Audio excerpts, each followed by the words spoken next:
All right, so here we go again.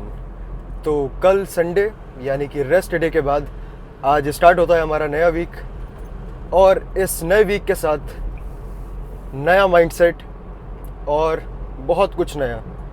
बहुत कुछ नए से मतलब ये है दैट माइक्रोफोन इज़ बैक। और इसमें प्रॉब्लम ये आ रही थी कि रिसेंट सेशंस में यूज़ नहीं हो पा रहा था because of phone. The phone wasn't responding to this all right. I thought कि माइक में कोई प्रॉब्लम है, but it was with my phone. So the old phone has been gone, और yesterday we purchased a new one। तो इस week ये भी नया है कि नए इक्विपमेंट के संग हम शूट करेंगे and with the improved quality.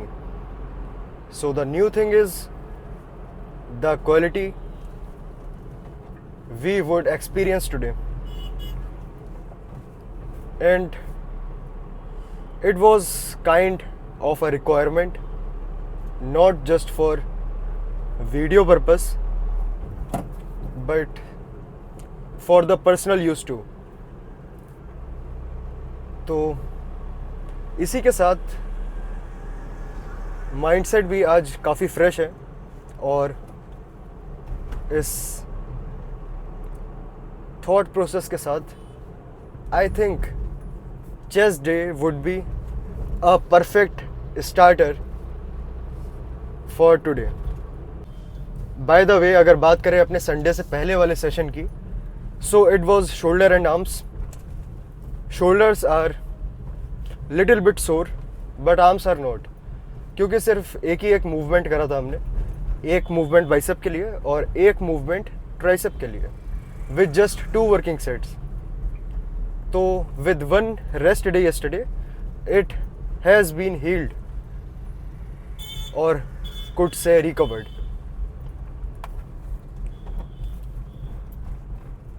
So first thing I thought today was to train lower body, लेकिन somehow my quads are still sore from those leg presses, or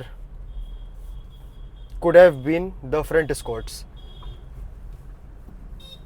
I think back squats will be very soon। तो जो भी हमारा next lower body या फिर leg session आएगा, अपने trap injury से रिकवर होने की वजह से we could do some heavy squats. तो चलते हैं फिर सीधे अंदर और डिस्कस करते हैं कि आज क्या करना है।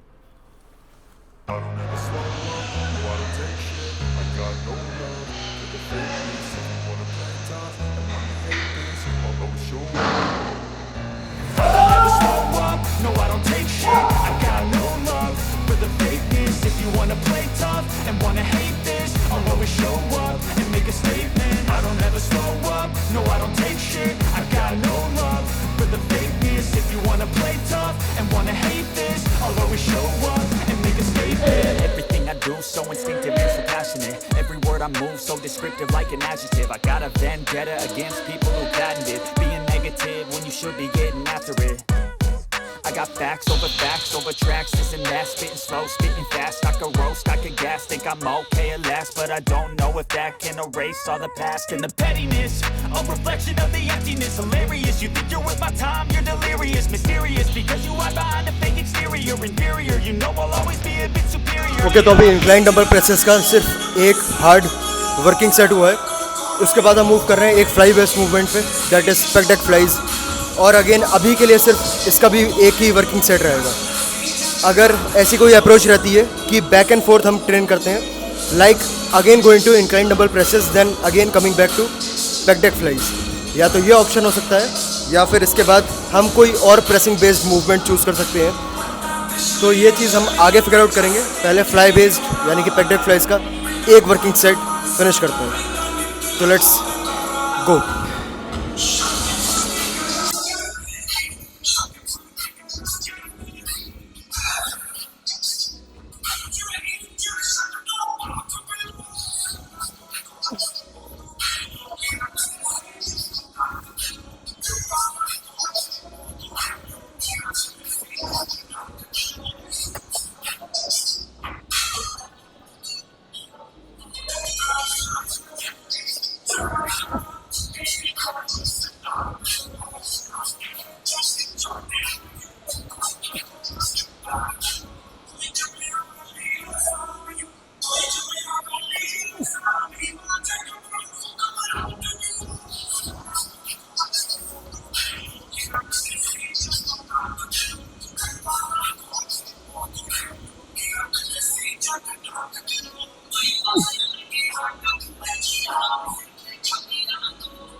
सो after pec deck flies now time is another pressing based movement.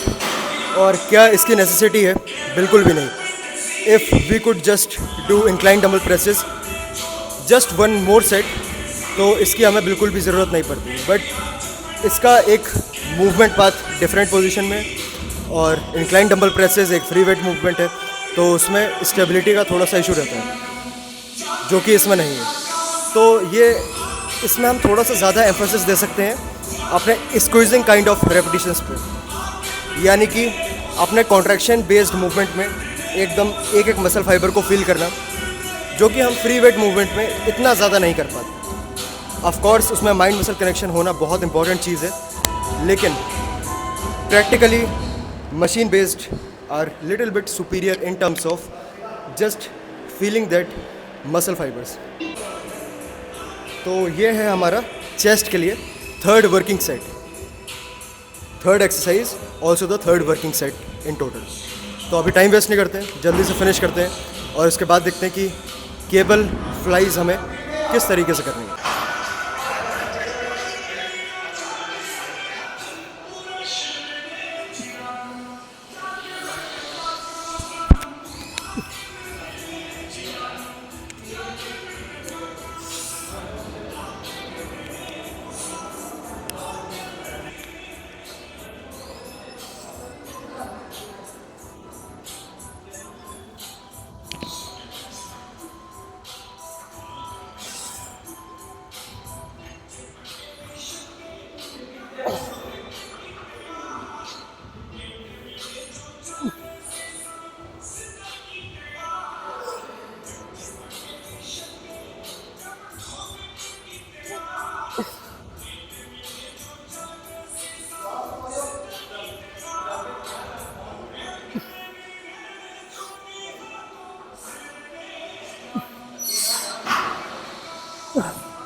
Okay, so last finisher movement and that is cable flies.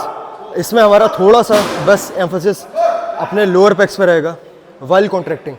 Stretch करते हैं तो एक एक muscle fibre, whether it is upper chest, middle और लोअर, तो सारे feel होते हैं. लेकिन जब कॉन्ट्रैक्ट करते हैं, like holding this position, I could literally feel my all lower pack fibres working.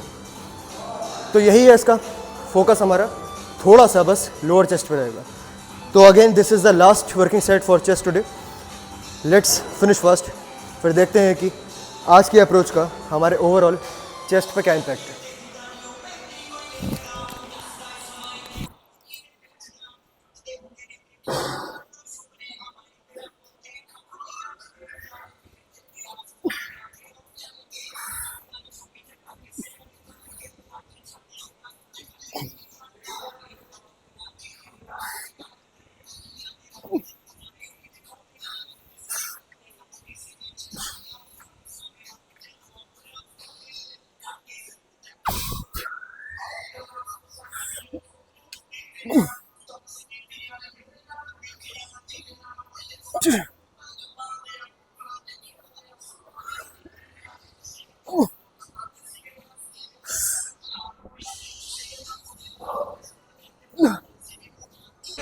All right, so chest is done and this feels like more of a nostalgic kind of feeling. Talking again with seeing myself in the mirror.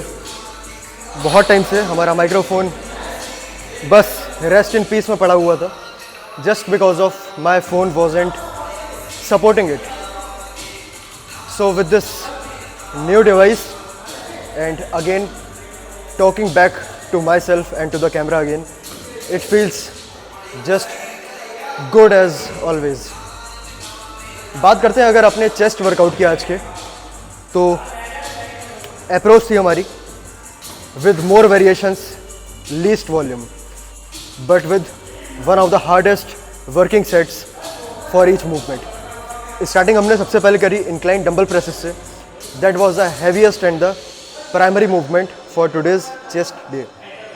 उसके बाद pack deck flies, again that was heavy, लेकिन वो एक stable movement है, movement path उसका fixed है, तो हम अच्छे से कॉन्ट्रैक्ट और स्ट्रेच कर सकते हैं without too much focusing on stability. Third movement हमारा मशीन चेस्ट प्रेस, जो कि अगेन एक प्रेसिंग मूवमेंट है, लेकिन मशीन होने की वजह say that is also the more kind of a stable movement, और जिसमें हम थोड़ा सा बस अपने मसल फाइबर्स को अच्छे से फील कर सकते हैं.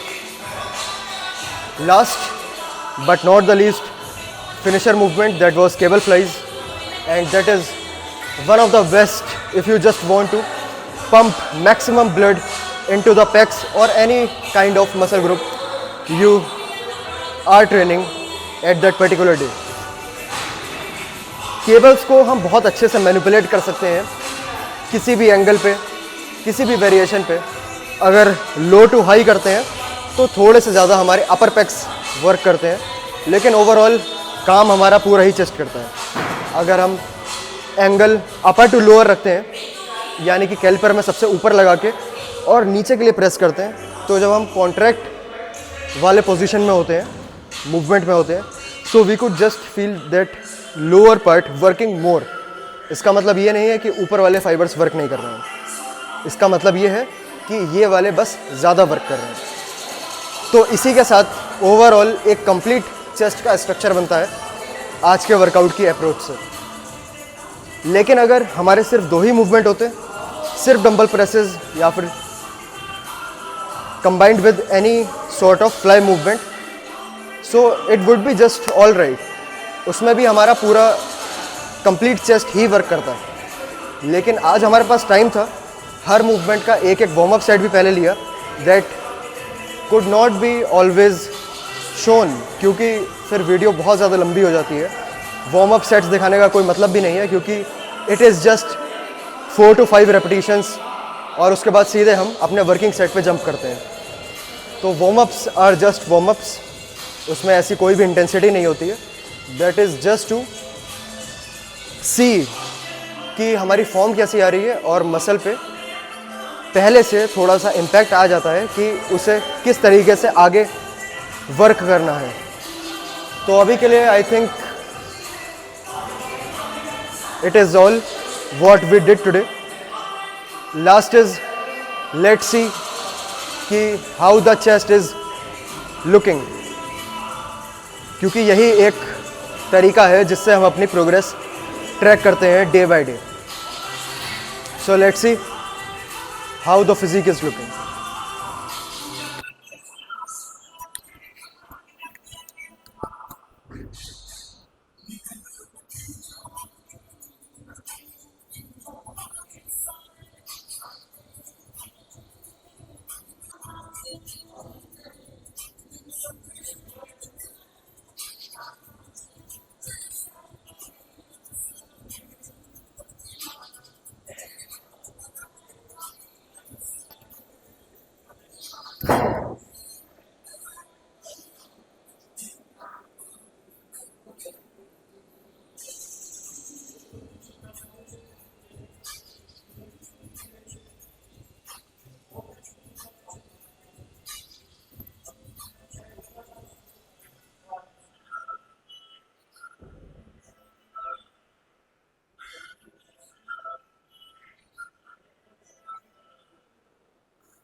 Enough. I think that seems enough for today's posing. और बात करें अपने चेस्ट की पंप की, so that is definitely on point. और स्पेशली आज ये अपर सेक्शन में थोड़ी सी स्लाइट सेपरेशन और दिख रही है. तो I think there is a little time, अपने इस ग्रोथ फेज को थोड़ा सा हम और पुश करेंगे. And then most of all I am very excited to start my cut again.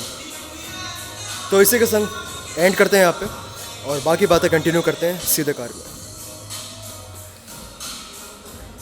Okay, so end of the session and also end of the posing talk, and that was after a very long time। Mirror में देखते हुए अपने आप को pump के साथ, and that is specially with the chest pump is one of the best kind of feeling, I think। Training chest with maximum kind of intensity is very different from training any other muscle group with the same kind of effort। Chest के संग हर किसी का relation अलग है, chest training के संग हर किसी का रिलेशन अलग है। some people do think like just throwing off weight, and some people do think like isolating each and every muscle fiber into the pecs or off the pecs।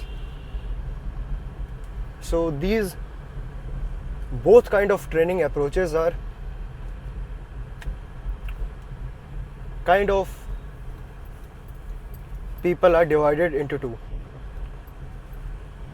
एक section ऐसा है जो कि काफ़ी लंबे टाइम से अपने बेंच प्रेसेस को बहुत ज़्यादा प्रेफरेंस देते हैं, like doing incline barbell press, doing flat press, flat bench and decline bench.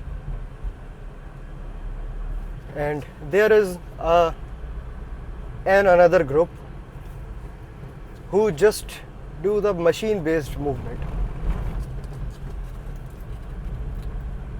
उनके लिए चेस्ट ट्रेनिंग एक डिफरेंट चीज़ है other than thinking just of bench press. लेकिन यहाँ पे एक ऐसी चीज़ डेवलप करनी है हमें कि हमें दोनों चीज़ों का बेनिफिट मिले। क्योंकि अगर हम सिर्फ bench presses sort of movement का सोचते हैं या फ्री वेट मूवमेंट जो भी होते हैं, उसका एन्जॉयमेंट फैक्टर अलग लेवल पर होता है। लेकिन यहीं पे अगर हम सिर्फ मशीन बेस्ड आइसोलेशन एक्सरसाइजेस की बात करते हैं तो वो समवॉट एक पॉइंट पे बोरिंग होने लगते हैं।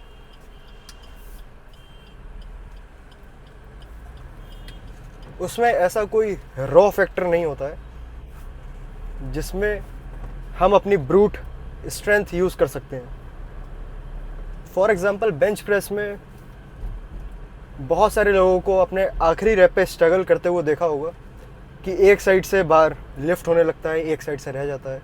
कभी शोल्डर का एंगेजमेंट उसमें बढ़ जाता है, कभी ट्राइसेप का एंगेजमेंट उसमें बढ़ जाता है और पैक्स का कम हो जाता है। क्योंकि वो एक सॉर्ट ऑफ कंपाउंड मूवमेंट है, तो उसमें हमारे ऑलमोस्ट अपर बॉडी के जितने भी push sort of muscle groups होते हैं, triceps, front delts, complete shoulder और चेस्ट, तो वो सारे एक साथ वर्क करते हैं। लेकिन जो मशीन बेस्ड एक्सरसाइजेज होती हैं एक्चुअली वर्क उसमें भी सेम मसल ग्रुप करते हैं, लेकिन उसका जो मूवमेंट पाथ होता है, जिस तरीके से उसका कोई भी आर्म कैलिपर वर्क करता है, उससे हमारे चेस्ट पे थोड़ा सा एम्फेसिस ज़्यादा होता है, क्योंकि वो स्पेसिफिकली चेस्ट के लिए ही डिज़ाइन करी गई है मशीन। लेकिन मशीन्स के संग एक ड्रॉबैक ये है कि हर मशीन हर किसी के लिए सूटेबल भी नहीं होती है, क्योंकि there are kind of machines which are only designed for a general population of that area। तो मे बी अगर किसी की हाइट या फिर उसका स्ट्रक्चर इतना ज़्यादा सपोर्टिव नहीं है उस मशीन में एडजस्ट होने के लिए,